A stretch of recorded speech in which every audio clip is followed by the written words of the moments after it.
Well, hello everybody. Smells of cooking out here, and it's only 4 o'clock. Something spicy. So you can see how that's working. It's keeping that tree in a little bit in the shade.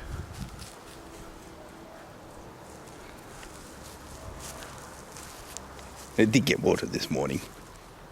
And we've got a new addition to the roof and to the back of the house. What's on the roof?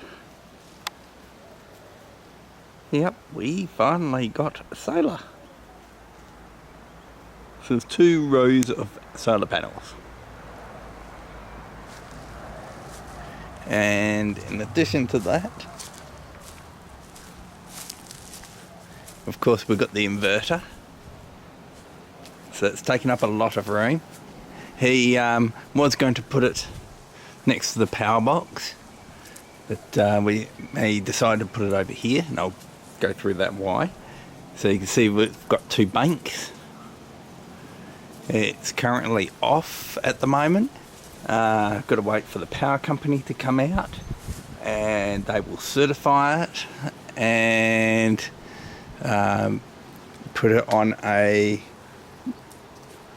power back to the grid system. So they've got to change the controller over on the box. So I don't know if they're actually going to replace this meter, or they're which is what I was told that they'll have to do. So it actually goes and charges back to the grid. They're all sniffing around. So to do what they needed to do, they had to put in a new switch here. Before it had a really old Bakelite switch. So they've had to put in the whole new thing. So this one replaces the Bakelite switch. This one I didn't realise, but apparently the hot water system was on a tariff, overnight tariff, which is cheaper. So what he's done is he's got rid of that and replaced it with a timer. And as you can see, the timer is pretty basic to use. The little blue switches are like your normal timer. Turn it to the right to have it on, to the left to have it off. And there's a little blue switch down here, which you can actually turn up manually, permanently on or off. This switch that's off, that is for the solar. And he's had to put in this big gizmo, because apparently any significant changes, they actually legally have to put in that gizmo, whatever it is, when you put in solar.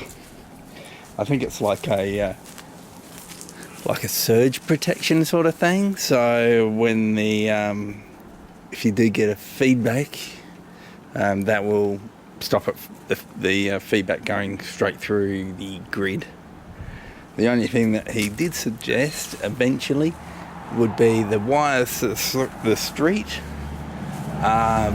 He says they're very, very old. They're not the original, but they are very old. And he says that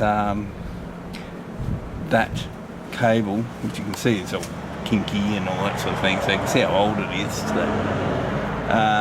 He says that will need to be upgraded eventually, and he's recommended it to be done if I wanted better conduit between the house and the main grid.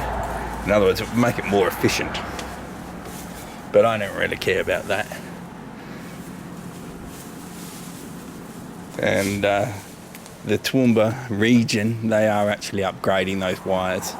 At the units, they've already done that. Mainly because the truck hit the power pole and pulled down the wires. So they went and changed that. So it was a rather interesting day yesterday. The thing is that when he tested it, he was getting very little current coming through, and he had reversed the polarities. Whoops. And he was an electrician, and he had the polarities, the wires crossed. Whoopsie. Oh dear. He had the system off, so it wouldn't affect anything. Somebody's going to go in the pool. You're going to go in the pool?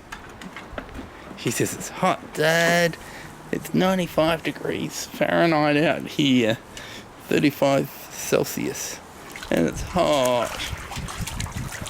Poor hot doggy in your green pool. He says, that's all I needed. That's all I needed. Just to wet her feet. Oh dear, zoomies. We got zoomies. In this heat, we've got zoomies. Silly critters.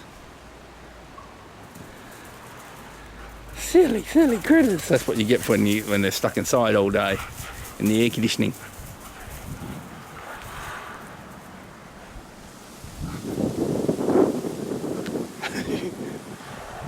He's trying to encourage her to play.